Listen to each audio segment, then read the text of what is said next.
an Unspoiled Network podcast. This is Spoil Me, covering Gravity Falls, Season 1, first of all, episodes 10 and 11, Fight Fighters, and Little Dipper. In these episodes, so I feel like Fight Fighters may, as of right now, be the weirdest episode of this show. I'll get into specifically why. I liked it, but it felt like an outlier somehow. We'll talk about it. And then, of course, Little Dipper was wonderful because Gideon is back, and Gideon is just such a fucking weirdo villain, and I'm all about him. Welcome to Spoil Me.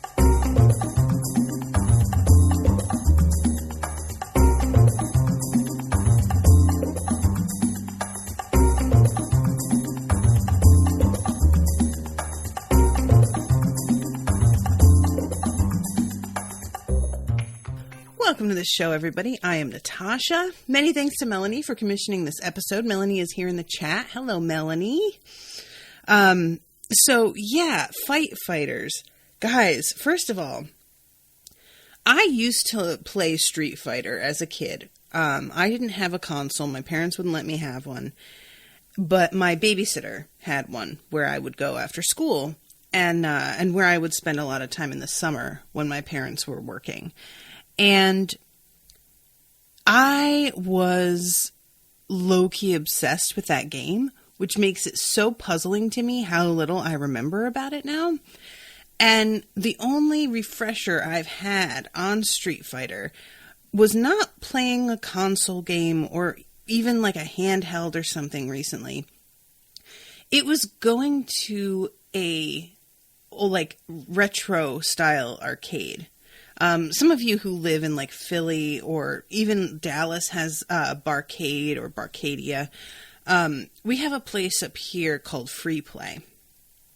And it's not really the same. Like Barcade is really set up to be a bar in which you can get up and go play games. Free Play is much more a arcade with a spot to sit down and have a drink. And it feels a lot more geared towards younger kids in some ways, even though the games are all old. And I played against Owen at Free Play a couple of times. They had the Street Fighter cabinet game. They had the X-Men cabinet game, Simpsons, which some of you may remember. And you just pay a fee to get in, and then you have unlimited plays on all of the cabinet games. And it gave me, I'm really glad that we've done that because I feel like it gave me a much better appreciation for a lot of the jokes in this. It's not that the jokes don't work if you don't have that background. It's really written to be accessible by anybody and you just get it, you know. But there are a couple little things that I found so extra funny because of what I had just seen earlier this year when we went. And I think when I say that this felt like one of the weirder episodes of the show and that it seemed like an outlier, what I mean when I say that is that everything else that has happened that's been sort of supernatural has been based in the sorts of like folk tales and lore and stuff that you hear about in spooky stories and see in TV shows, but like a video game character coming out of the game and being a real life thing, that's not something that's not a spooky story. That's just a weird thing. Time travel, finding like secret treasures. There's gnomes and Bigfoots and creatures in the woods. Like this all feels a lot more sort of appropriate to the setting.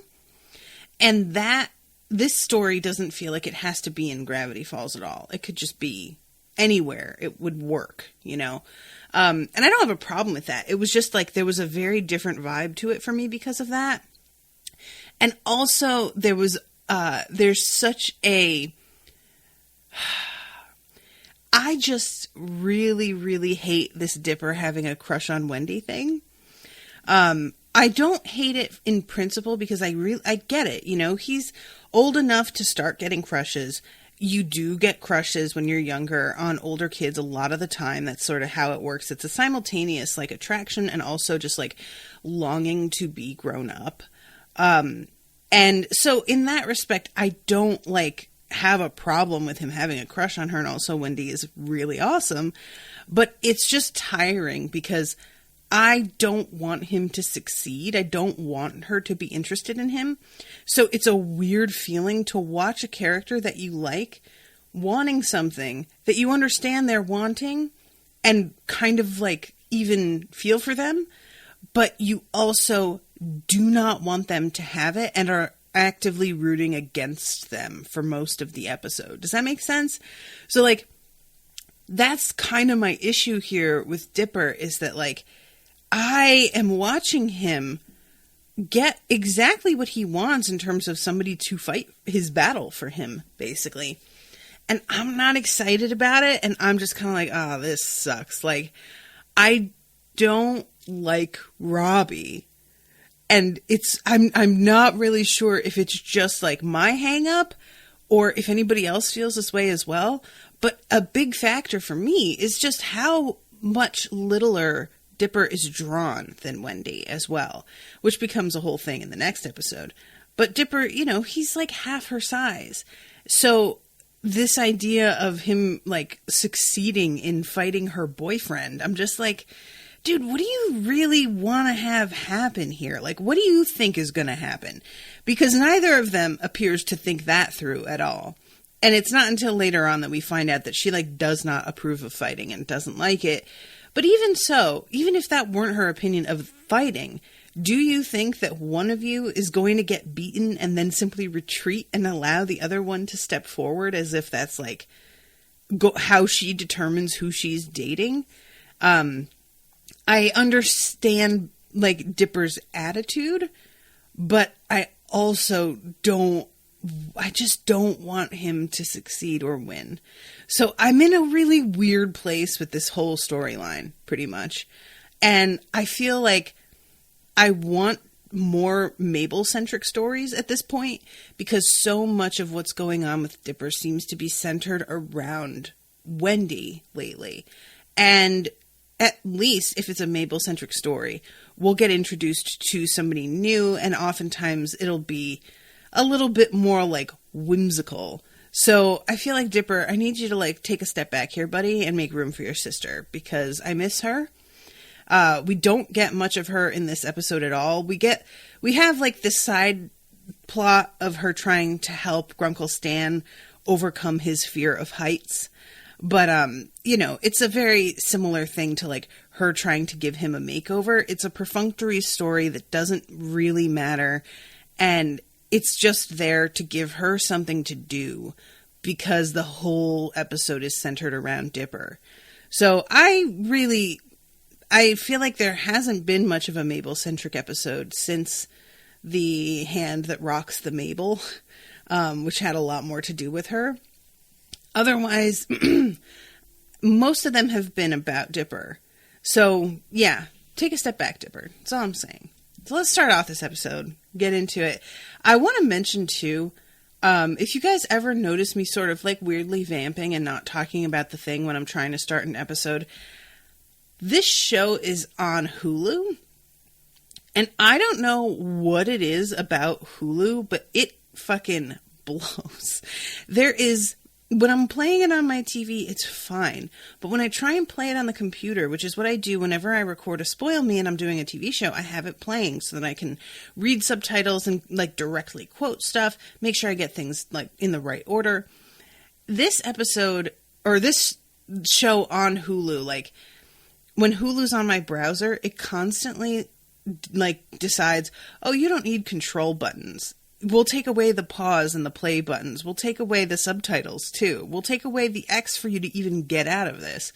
And I have to start over for it to, like, reappear with the play button. So I don't know why that is, but there you are. So we start off with it, because they're all going to this arcade. Grunkle Stan is also here for some reason. And Seuss is showing them all of the things that these various games have taught him. So he stops at a game called Frog Time, which is obviously Frogger. A frog taught me how to cross the street. There's a game right behind him that he skips over, by the way, called Nerd Punch, which I don't know if that's actually based on anything or if it's just meant to be a sort of offhand joke, but I found that very amusing. Then there's Ghost Maze, which is Pac-Man. And he says, when my house was haunted, I learned how to eat ghosts, which, yes. And then this thing taught me how to dance. And we see a Dance Dance Revolution style game thing, like which their friends were using at the haunted convenience store also. And the local kook is jigging on it and says he's been jigging for 7 days straight. But when the camera, quote unquote, turns around, we see that there's a huge out of order sign and like cobwebs on it and everything. And Mabel kind of pipes up and is like, that feels weird. And he just tells her, let him have this. And we move on to Grunkle Stan. There is a game called Insert Token. And it's got a big sign next to it that says new game with an arrow pointing, all of it. So he takes a token and inserts it, and it just says, congratulations, you win! And then it goes back to insert token. So that's the game.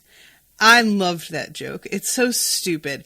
But there's something about the way they like cut in Grunkle Stan's face with his like first reaction of, I won? And then it cutting back to the screen showing that it's just, that's all it is. And then back to his face looking not only irritated, but also very suspicious. Like, that joke fucking got me. I loved that one. So then we see the Dipper and Wendy playing Fight Fighters. And it's significant, I think, that they're playing in an area of this like arcade that is busted up. All the other games have out of order signs, sheets over them, covered in cobwebs. Like, there's a real hint here that what they're playing, they shouldn't really be playing. Or that there's something weird going on in this area. So we get this amazing intro to Fight Fighter. And it's this, like, 8-bit style Street Fighter game where the intro is about, I can't remember the other character's name, but it's Dr. something who killed his father. And when they are playing, they're getting along really well. Dipper is making a couple like pretty good jokes, and it feels like, you can understand why he's very satisfied with this current situation. And then Robbie walks up, and he interrupts this whole lovely, and the thing is, really, Robbie, more than anybody, is at fault in this episode, because he keeps on being like, she wouldn't want to go out with a 12-year-old. You're probably right. Almost definitely she wouldn't. So why are you being like this? When it comes down to it, Robbie is letting himself be threatened by a child. And that's sort of on him if he sees this kid as a threat at all. Like, dude, you could just let him hang around your girlfriend, and it will literally be years before you have to worry about that at all. Chances are, then you won't be together anymore anyway. But it's just such a weird thing where he's simultaneously acting like it's no big deal, but can't seem to resist defending her. But yeah, he's putting up these posters for his band Robbie V and the Tombstones, and the poster is of him with eyeliner on, pointing at the camera, and it says underneath, "You're dead," which I guess is supposed to be the name of the album, or maybe the concert. I don't know if that's a song. Whatever it is, he is he like comes over to Wendy and puts his arm around her and calls her babe and is really like marking his territory with her. And the instant that he shows up, Dipper is very irritated. And he shoos Dipper out of the way so that he can play this game. And he, like, obviously Dipper wants Wendy to stand up for him, but it's a, you know, the whole thing is just so, Dipper is letting it get to him when he really should just leave it. He tries to say, we just started this round, and Robbie says, whoa, relax, man. I'm just trying to spend a little time with my girlfriend, all right? And really makes it seem in that moment that he's, what's the word, magnanimous? Like he's not worried at all. We find out later how untrue that is. We know in this moment also how untrue that is, but he puts on a pretty good show. And Wendy stands up for him and says it'll just be one round. But nevertheless, Dipper is just crushed that she let Robbie essentially take his place. And he stands in the background and he's watching the two of them play and listening to Wendy talking to Robbie. And she tells him, I'm going to be camping with my family tomorrow, so I won't be around. And Robbie just goes, oh, cool. And doesn't obviously even like really hear what she's saying, which comes to fruition the next day when he is outside of her place and he is trying, or out of her job, and he's trying to get her attention because he totally does not remember, or apparently did not hear initially, that she wasn't going to be working or around today. And I really like that little moment. Like, as much as I don't want Dipper to succeed, there's something about this that I feel like is just a good lesson were Robbie in the position to actually learn that lesson. But he's obviously not going to be receptive when it comes to a 12-year-old telling him jack shit. It's just, that's something that I wish more people understood. People, like, you know, there's this really irritating sort of stereotype of, like, who knows what women want? It's a complete mystery. And the thing is, it's so not a mystery, and we often tell you, or it's just the kind of thing that most people want. But that is seen as so outside of what we should be willing to expect that it's treated as if it's not even an option. And that is, we want somebody to listen to us and talk to us and hear what we say. And often, if you pay attention, everything that we want is in those words that we are saying. And Robbie is over here just like completely tuning out when she talks because he is so preoccupied with defending her from somebody who isn't even a threat that he's ruining his own chances to make an impression and be a decent boyfriend. Obviously, the being a decent boyfriend thing is not something that worries him at all. He does not seem, in my opinion, to even be thinking about that as something that he needs to, like, work on. All he really wants is to have and keep her as his girlfriend. And as somebody who has been in the position of just being sort of like, I don't even want to say just an object, but to a degree that is true. But I want to say like a goal. This is part of the frustration that a lot of women have, is that men treat women as goals to achieve. Like you set out to get our attention. And then once you have it, you get bored because you don't actually care about us as people. You just wanted to get another person interested in you. And once you achieve it, you're done. And this like moment of him totally not having heard what she said, and then coming into the like place the next day and totally like making a fucking fool out of himself because she's not even there.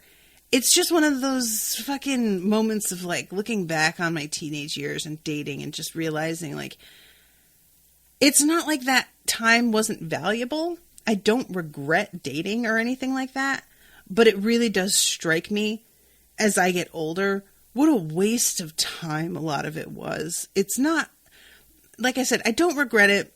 If I were to have a kid and they, reached that age and started dating, I wouldn't discourage them. That's how it works. That needs to happen.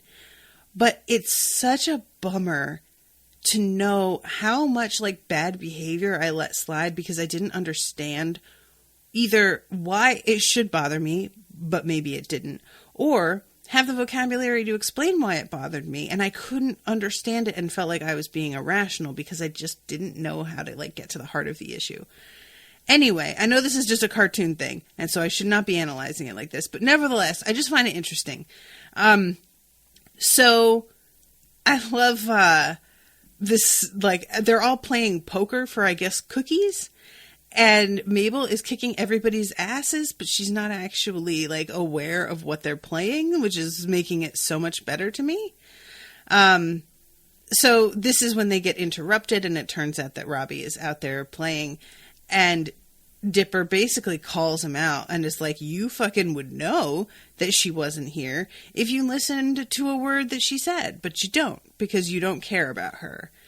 And this is when he gets, Robbie starts to get in his face about being 12.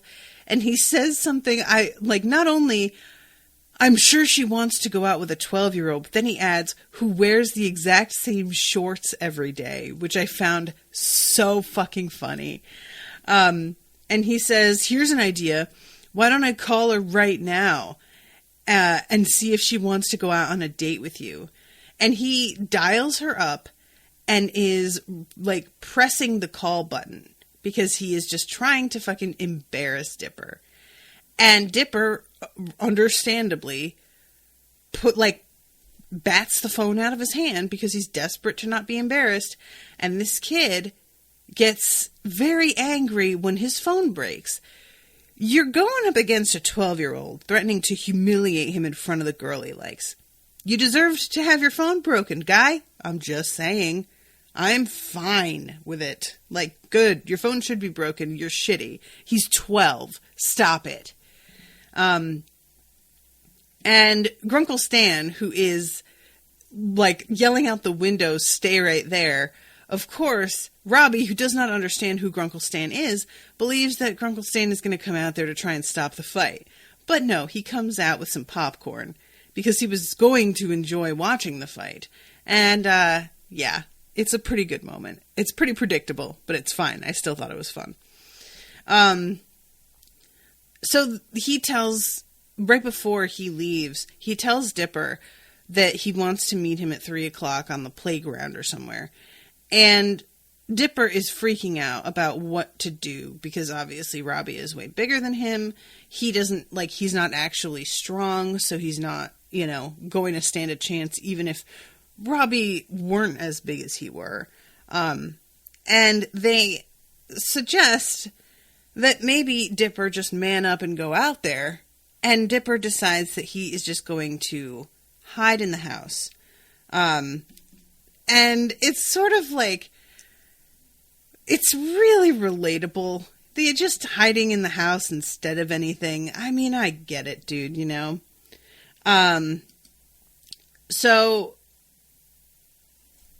as he's, deciding what he's going to do and avoiding going to the playground or thinking about it, he decides to spend some time at the arcade. And he goes with Seuss, who himself has decided that he wants to be inside a game, and opens up the back of one of the cabinets and climbs into the game cabinet. And, it's just such a weird thing. I really enjoy Seuss, because all of the stuff he does, it's just sort of, it doesn't matter. And none of it, factors into things usually. But I like that he tends to always be around for the weirdness. And so there is, an adult who knows the extent of everything that's gone on. But that Grunkle Stan still doesn't really get it. So Dipper is playing his game. And he's looking at the players And the one that he plays with is called Rumble McSkirmish, which is amazing. Oh, that's right. Dr. Karate is the guy that he's supposed to be fighting against. And Dipper, like, drops his token, and he sees when he bends down to get it, there's a code for, like, directions for the stick and what buttons to press to, quote, unleash ultimate power. And he's like, oh, shit, all right, let's see what that is. So he does it, and Rumble McSkirmish appears out of the game and is just standing there in his full 8-bit glory, and it's pretty weird and amazing. I love finding out later that he's actually, like, two-dimensional as well. Like, he winds up falling down flat, and he can't move or get up or do anything. It's just so strange. And Dipper had just been, like, saying to himself that he wished this guy could play his game for him, or could do his fight for him. And when he sees that Rumble McSkirmish is actually here, he's like, oh shit, all right, well, I can actually do this then. But winds up, like, lying and telling him that Robbie killed his father. Now, it's understandable why he would let Rumble McSkirmish believe this. Because every time he tries to tell him anything else, this dude will not hear him. And repeats back, and then killed your father? And he finally is just like, yeah, sure, okay. And I really like that that's how it's treated. It's not just like, I'm going to make up this real weird, crazy story about a thing this guy did. It's more like, oh, yeah, fine, whatever, it doesn't matter, your video game. Because he's not really, like, understanding that there will be consequences to saying that, because why would you really think that, you know? So there comes a bunch of jokes after this that are just so funny. He comes up to, like, one of those things that makes change from dollar bills that they have at arcades, and he yells, change machine, change me into a powerful wolf, and then smashes it, but nothing happens because it's a change machine. There's all kinds of shit that he, like, bashes to pieces. He finds, there's, like, later on a joke about how he went to a Crate and Barrel store, which is a couple of different jokes in one, which I really, really, really enjoyed.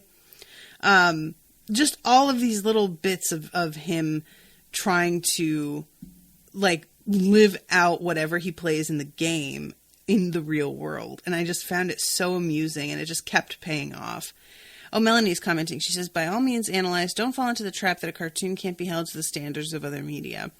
Yeah, it's not even like that it's a cartoon. There's just times where I feel like I'm looking into a thing that I don't think they meant to be looked at all, which is, you know, can be true of any show. I'm curious what you think about this code. Why is this code here? Has this video game character coming to life thing happened before? Or is it the fact that this code does this just chance? Or is the fact that this code does this just chance? Okay, got it. I was actually thinking about that. And the code thing, like, you know, there's a similar code, and I can't remember how it goes. Those of you who play video games, I'm sure all have it memorized. But that was meant to get you into, like, a secret section of a game that had, like, an Easter egg in it a long time ago. And I think this is meant in part to be a reference to that. But I don't, like, all I can think is that there has to be another video game that also does this, because this feels like, why would you need a person like this for ultimate power? Are they meant to, like, fight against a creature that can be released from the woods? Or I don't, like, there's obviously an overall mystery going on in Gravity Falls, right? And part of that is the weird 4-finger book or six-finger book that Dipper has, as well as the one that Gideon has. But I have no idea why this would be here and why it would work for literally anybody. Like, it's not like you have a special power that makes things work for you.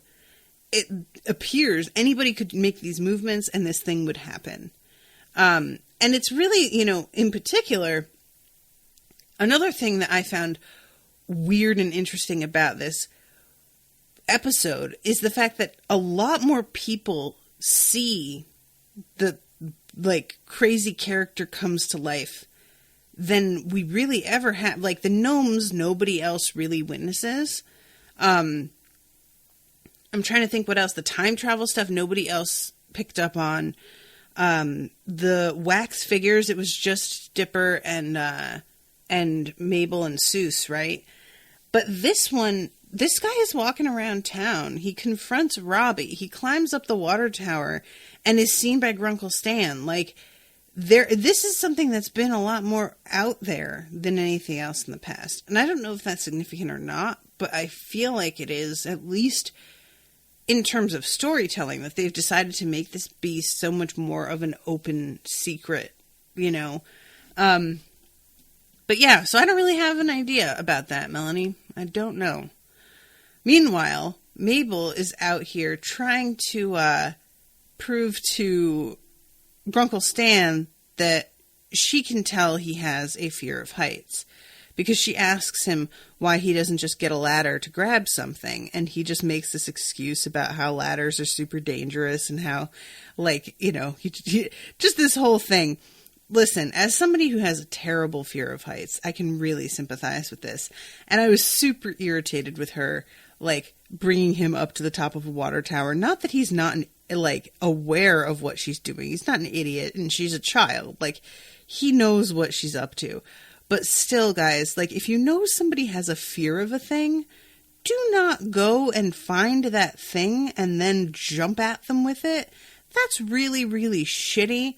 And you also don't know the kind of reactions, that you're going to get. Because there are things with me, with heights, where if I unexpectedly, am somewhere that's dangerously high, or if I'm if I'm watching a movie or something, I'll get a leap in my stomach and I'll have, a reaction of mild panic. If you're, coming at somebody who has a real fear of something due to a trauma, they can react super violently, or have a panic attack, or something. Just don't do this. But yeah, anyway, Mabel buys him a pair of high heels because she's trying to get him to admit that they're too high and that's why he doesn't like them, rather than maybe the fact that they're high heels. And Grunkle Stan doesn't look like the kind of man who would wear lace-up shoes, never mind high heels. But yeah, this whole subplot winds up just being there so that we can have them at the water tower when everything starts to go down. So I'm trying to find the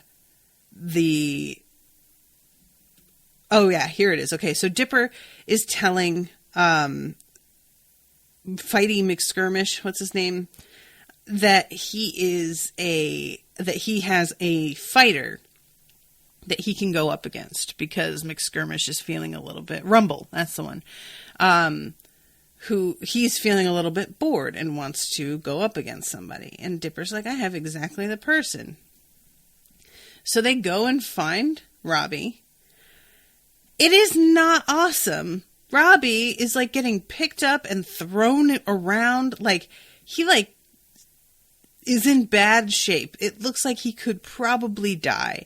And Dipper is realizing pretty quickly that he is in over his head with this dude, and that the whole thing is meant to be, I'm going to knock him out, aka kill him probably. And Dipper was not ready for that, and hasn't really got any sort of control over this thing, although it is allegedly here for him. And it's running around. It's Hadouken, so it's setting trees on fire. It's knocking phone poles down. It's busting up fire hydrants. The whole, he is ruining this town just trying to chase Robbie. And there's this amazing sequence where he's throwing barrels at Robbie, and they're on this ramp, and Robbie's jumping over them and getting a 10-point lead as he's or 10 points every time he jumps over them. And the there's just a bunch of little like visual jokes about the game setup and being on a street that looks a lot like Street Fighter. One of the last levels of Street Fighter is that you are meant to destroy this car. And there's a joke here that's a bonus round, and this kid is just being given his car like as a gift by his father. And Rumble comes up and destroys this car, but it turns out they're super rich, so they can just buy another one and it's fine. But yeah, it is really, really funny. Like, if you are somebody who doesn't know this, you might not get this joke. I don't think I would have gotten this specific joke if Owen hadn't reminded me of it, because this was something that I had just completely forgotten about being in the game until he said something. But yeah, so they, there's all this like havoc that he is leaving behind him, and Dipper is chasing him, trying to like fix what he started. But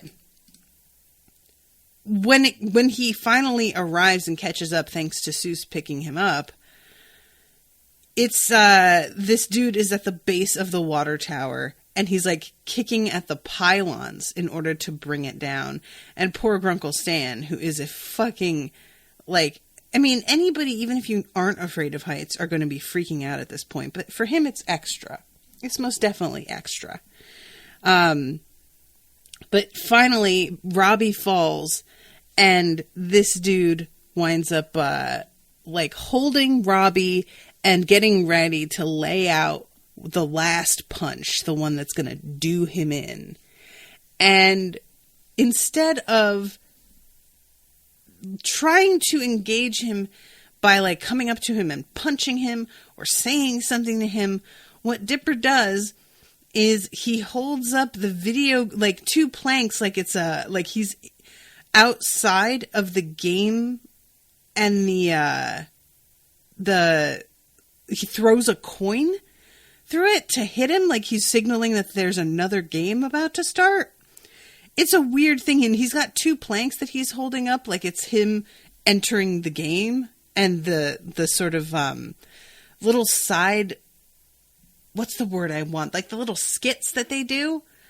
He is holding up these planks in order to sort of signify that he's about... Oh, here it is. Thank you.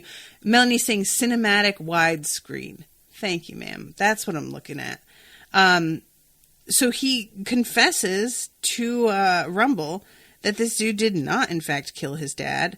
And Rumble is like, oh, really? So you lied? That actually makes you a bad guy. And then we get another cinematic widescreen of him realizing that the person that he's been working for, who's been teaching him, is lying, and that he has been dishonored. And it's amazing, and I love it so much. And what it comes down to is that Dipper has to fight him. And Dipper decides, rather than run away like he has been doing, he needs to take his knocks literally, because he is the one who started this whole thing. And it is just basically a bloodbath. Like, this dude is just lays him out. It's really amazing, because Seuss is watching and he puts his hands over his eyes, but then he like lifts up his phone and starts filming it, which feels very correct. That is 100% what you would do. And he is just beaten to a pulp, basically. And it's a weird moment, because like by the end of it, once he's done, there's like and I love that Dipper hits him really hard, and it's a very dramatic thing, but it just lowers his health bar by like a tiny fraction. And Seuss climbs a tree to try and reach the health bar and wave at it to see if he could do something to it. And I adore that he thinks to do that. I love that that's even like something that occurred to him. That Seuss is the best. So in the end, he just winds up getting crushed. And all of a sudden, there's like this voice, because it says Rumble wins, and he's standing there victorious. And we get the winners don't lose. But then you hear game over. It pops up above his head, and he says, what? No! And he begins to pixelate and disappear. And so apparently that's the end of the game. I don't know how exactly we know that that's the end of the game. Like, it's just somehow inherently understood by whatever power made him manifest like this. But yeah, it's fine. And it ends with Mabel, who now has a fear of heights that she did not have before, and Grunkle Stan having to help her get down because she can't handle it. Because somehow he has managed to get over his fear of heights because he survived this thing that he was really sure would kill him. So we get back to Robbie and Dipper. And Robbie wants to know, first of all, what the fuck he was thinking with bringing that thing around. And also, what the fuck is it with you and your sister always being around when there's fucking weird shit happening? Which is a fair question. He's like, ghosts and monsters and now whatever the fuck this is. Like, how is this always going on? And Dipper doesn't really have an answer for him because why would you? He doesn't really know. Like the book, he reads it, but it's not like it's causing this stuff to happen. You know, he found this like code on the side of the gaming cabinet completely separate from this book of weird shit that happens in Gravity Falls. So it's not even something that you can say like, oh, well, he's, you know, sticking his nose in things. It's not. He just tried a thing that he found, which probably eventually somebody would have done, you know? Oh, Melanie says the super mega combo line is my husband's favorite scene. Yeah, that's pretty good. It's like super mega ninja turbo. And it's like 13 different words before it just ends with combo. But they're in the middle of like confronting one another when Wendy pops up and is just like, are you guys fighting? Because I really don't like that. And Robbie had been going to punch Dipper, but because Dipper isn't willing to fight back, he decides not to do it. And there's a sort of hint there, like whether or not, because he makes it like, oh, I'm protecting my hands because I play guitar, which I don't even doubt is maybe a factor, but I think that he just can't stand to punch somebody who's not defending themselves. Like even he can't quite stomach that. I had not realized until this moment, by the way, when I watched this episode, that fucking Wendy is the daughter of the lumberjack. I should have, because she's wearing flannel all the time and has red hair and like a woodsman's cap, but totally didn't register at all. I don't know why not. And when you see them in the background coming back from their camping trip, it is just so funny to me. Like, guys, I'm so not a camper. And she wants to know why things are broken and on fire. She sees that Dipper's face is busted up and she's like, you guys weren't fighting, were you? Because I really hate that. And what it comes down to is Dipper and Robbie agreeing to hate each other in silence, which is something that gets brought up earlier by Mabel, who says, why can't you guys learn to hate each other secretly like girls do? And this is one of those like stereotypes that I really hate. It's not even that it's like totally untrue, because stereotypes become that because they're based in certain truths. But there is something about the idea that like girls are a lot more vicious and secretive about the way that they dislike each other that persists in giving this impression that somehow guys' dislike of one another is more honest and more like noble, in that they are at least straightforward with one another about it, whereas girls are like, there's almost an implication that girls are more cowardly because they won't just admit that they don't like each other. And the thing is with that like anybody knows, when you start to like look at sociology, gender norms and everything, that women are socialized to keep their feelings secret about most things.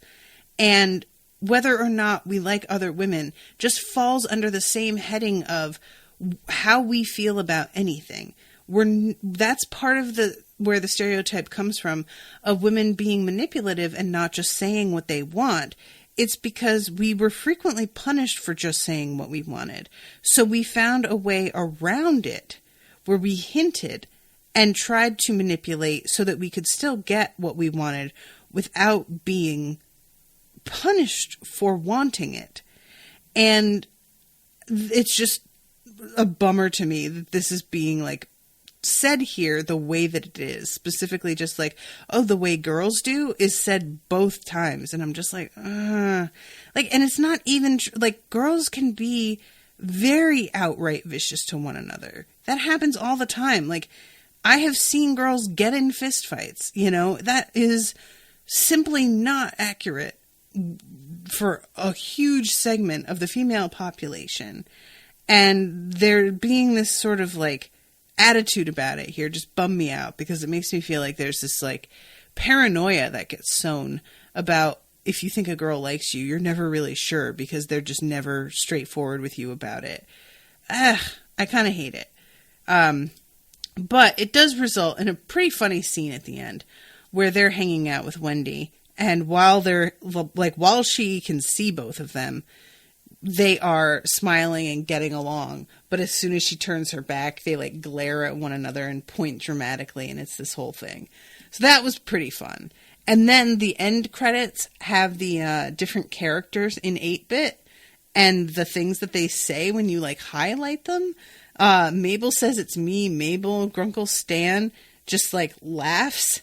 And I can't remember what it was that Wendy says. But at the end, Seuss like crosses over all of them. I'm slower, but I jump higher. That's right. That's what Grunkle Stan says. And she says, pick me or whatever. And Seuss, his head like a giant Pac-Man comes across and eats them all. And it's just so strange. I really enjoyed that ending, though. And Owen was very excited about it, I should say, too. So, okay, Little Dipper. I spent so much time talking about that previous one. Little Dipper starts off like what it really is about is that he is kind of making Mabel feel shitty, as we find out, because they play games together and he's better than her at all of them. And she feels like he rubs it in her face by like literally keeping track in notebooks of all of the different games and the number of times he beat her, even though there is no reason to keep track when you win every time except for your own satisfaction. So I really kind of get where she's coming from. And Seuss notices that she has outgrown Dipper by a millimeter. Literally, like such a minuscule that any amount of changing of posture could change that all up. But Dipper can't handle the fact that Mabel is getting taller than him. And when she finds out that she's taller, she can't stop teasing him about it. And he sort of like says later on that his extreme reaction to her like being taller isn't actually about the height thing. It's about the way that she like teased him constantly after she found out that she was taller. So what Dipper winds up doing is he tries to find a way in the woods of like changing his height. And it's really funny because he looks through his book to find out if there is anything in the woods that can help him. And the only thing that he finds is something that's like saying that there is something with height changing properties. I love that because this is supposed to be him wanting to change his height. It's called height changing properties. These things don't just like get taller and shorter. Their entire size change. It's clearly shrinking and expanding. But it's called height changing in the book because that's what we need it to say. And he goes into the woods and finds this whole section of woods where there are creatures that are tiny, that should be huge. Like there's a mountain lion at one point that attacks him. And it jumps through this beam of light and winds up shrinking as it jumps at him. And when it lands on him, it still bites him. And he's like, oh, still hurts, but less because it's so much smaller. And he follows the source of this light back to where, like, it seems to be coming from. And it's passing through this crystal that is making it, like, creating this shrink and expand effect. So he breaks off a piece of the crystal and takes it and puts it at the front of a flashlight and uses he uses this as some sort of shrink ray, basically. So this is, I wish that this was still like a thing that they, like, I understand that they destroy it, but this thing in the woods is pretty rad, and I really want to, like, play with this a little bit more. I'm holding out hope that they're going to need shrinking and expanding powers again later on in the show, and that he'll be able to find his way back here, because he just takes one little crystal. There is a huge amount of them. There's no shortage at all. So there is a possibility that he'll, you know, be able to do something in order to, like, maybe if they're being attacked by giant monsters, they can create a bunch of handheld shrink rays to, like, defend the town by shrinking them all down. I don't know.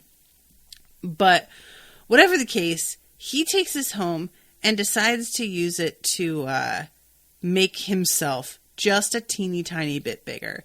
It's interesting to me how they control it, because at the end, he gets himself back to his normal size and he manages to stop at exactly where he was. And I'm willing to just accept that they know how to, like, that they instinctually know when to stop. But I do not have any confidence that I myself would be able to, like, determine what my correct height was. I don't think I would really know until I had been, like, functioning in that body for a couple of days, and then I'd be like, oh, okay, I'm a little too tall. This isn't right.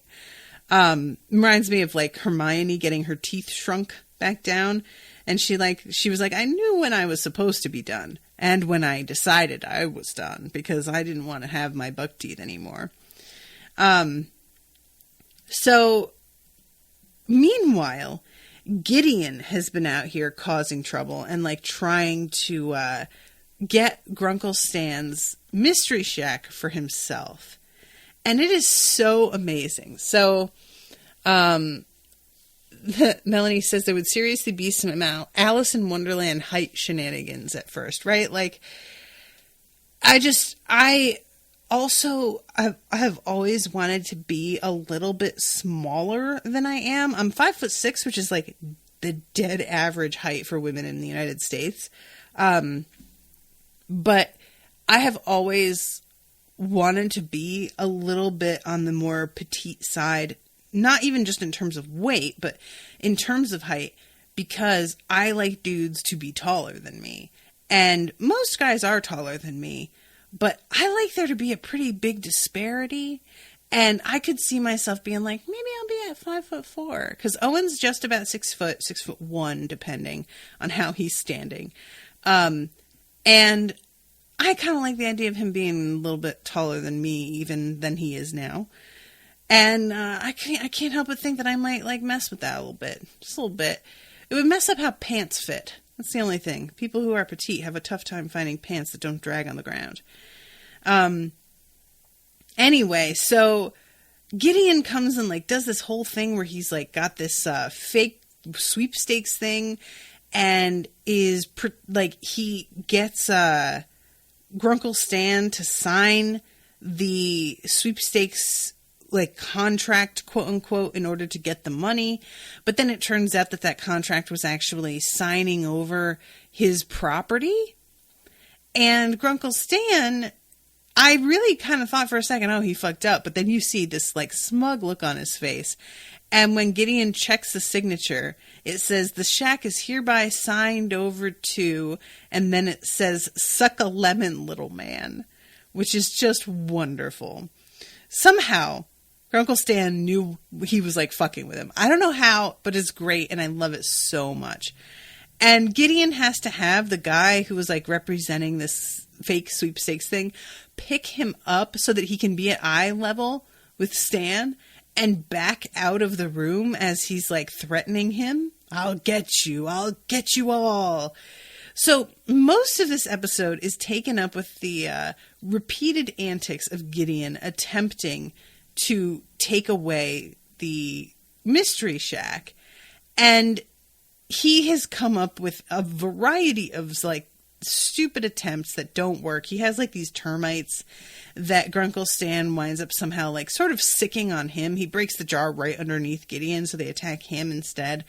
But eventually he finds out about the shrink ray thing, and he shrinks down Mabel and Dipper and puts them in a jar and is holding them hostage. But the thing is that he isn't, like, he has not convinced Grunkle Stan that he even has them. So Grunkle Stan literally like hangs up on him because he calls and tries to tell him that I have the two of them. Grunkle Stan straight up is just like, I just saw them playing outside. I know you don't have them. What are you even talking about?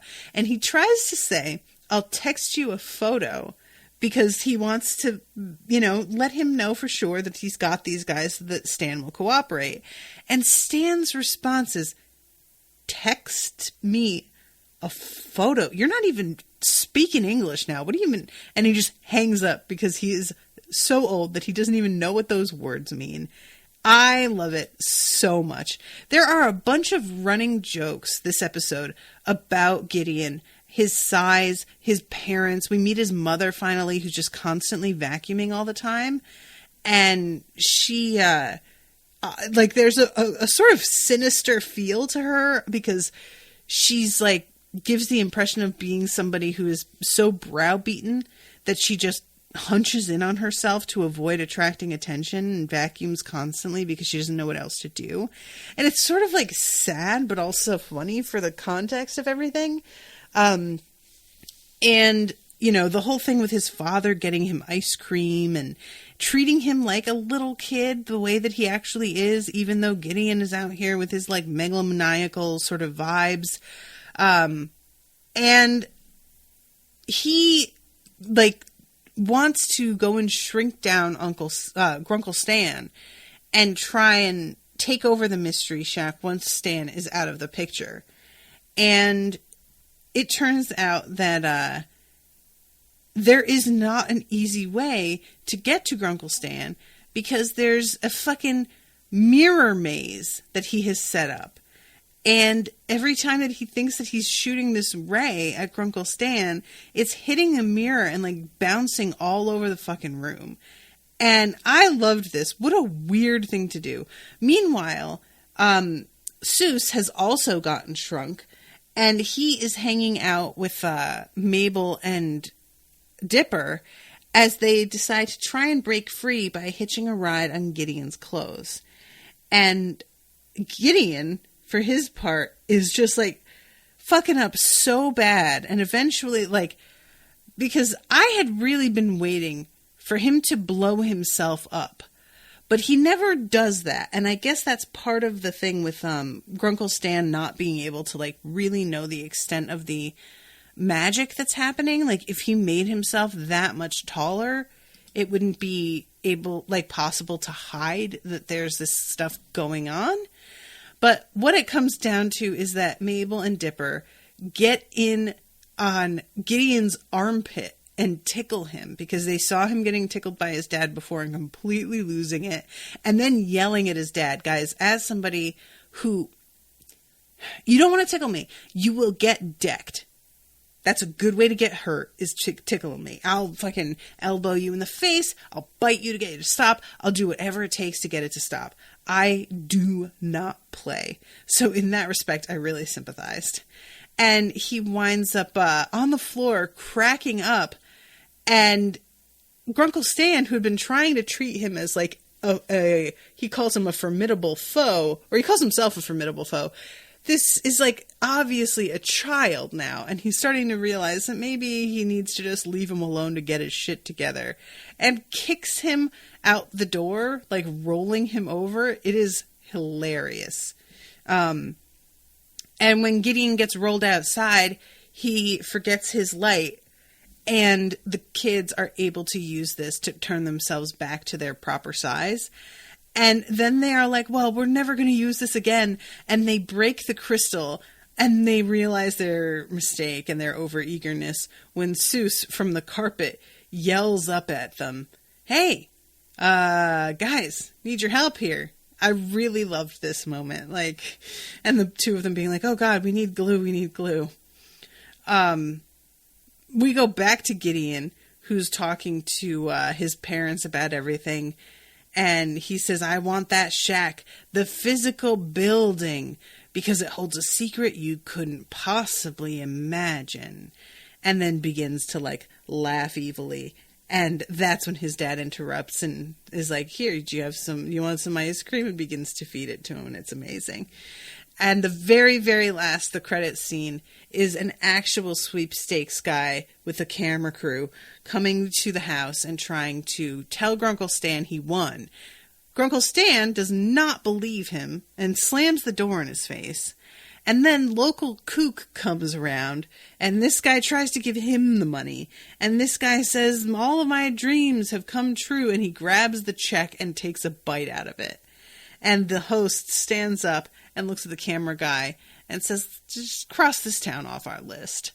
And that was a moment where both Owen and I actually like laughed out loud. Just the way that he said it. It was just so funny to me. Let's see. Why do you think Gideon wants the shack? I've got to imagine it has to do with that thing that we saw in the very first episode and never went back to again, of Grunkle Stan putting in the code in the snack machine and it like rolls forward and it's a secret passageway to something. I don't know what it could be that's in there, but I feel like that has to be like part of what it is. Although I'm not sure if Gideon knows how to access that area or not. He may just know it's like somewhere under the shack, but he doesn't know how to get to it. In any case, I think that's what it probably is. But it's weird to me that we saw that the first episode and never came back to it again, because I keep expecting it to turn up and it hasn't. So I guess we'll see. I'm over time here, so I have to wrap. But thank you, Melanie, for commissioning this one.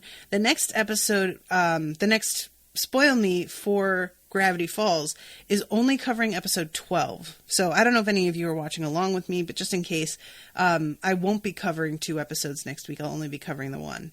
So, just FYI. All right, guys. Well, thank you for hanging out with me, and I will see you soon with a new episode. Till then, toodaloo, motherfuckers.